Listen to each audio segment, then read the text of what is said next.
Camera కొనాలా వద్దా అదే ఆలోచనలు ఉన్నా. అసలు ఏం అర్థమవుతలేదు. ఈ ఫోన్లోనేమో స్టోరేజ్ మొత్తం ఫుల్ అయిపోతున్నది. Your phone device is full అని చూపిస్తున్నది. ఓకే, ఈడికే 50 GB పాత చేసిన వీడియోలన్నీ డిలీట్ చేసేసిన. ఏం చేయాలో అర్థమవుతలేదు. ఇప్పుడు కెమెరా కొంటాం, దానికి న్యాయం చేస్తామా లేదా అనేదే నా డౌట్. ఇప్పుడు నేను వాడుతున్న ఫోను 5 years అవుతున్నది. ఈ ఫోను మీకు ఇక్కడ డిస్ప్లే చేస్తాను చూడండి, ఒక స్క్రీన్ షాట్. ఎన్ని లైన్స్ వచ్చినాయంటే 2 సంవత్సరాలు నేను అట్లనే వాడినా. అట్లనే ఒక యూట్యూబ్ వీడియోలు కూడా చేసిన 10 months. అంటే అన్నీ డిలీట్ చేసిన. మళ్ళీ తర్వాత ఎందుకు చేసినా నాకే తెలియదు. మంచి యూస్ఫుల్ బస్సుల కంటెంట్ వీడియోస్ అన్నీ మంచిగా.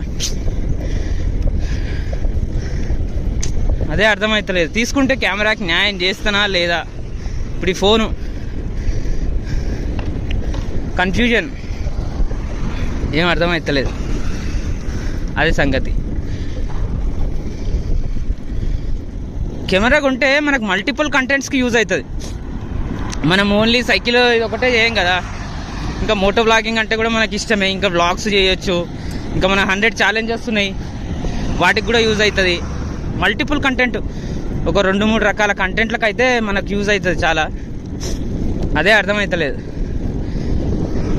గత 5 సంవత్సరాల నుంచి నేను వీడియోలు చేస్తున్నా అంటే పని చేస్తూనే ఉన్నా. చేసిన కష్టాన్ని అంతా డిలీట్ చేస్తున్నా. అది సంగతి. పని చేస్తూనే ఉన్నా గత 10-15 సంవత్సరాల నుంచి. అది మ్యాటర్.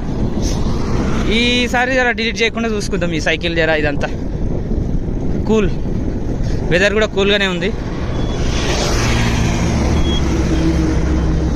That's it.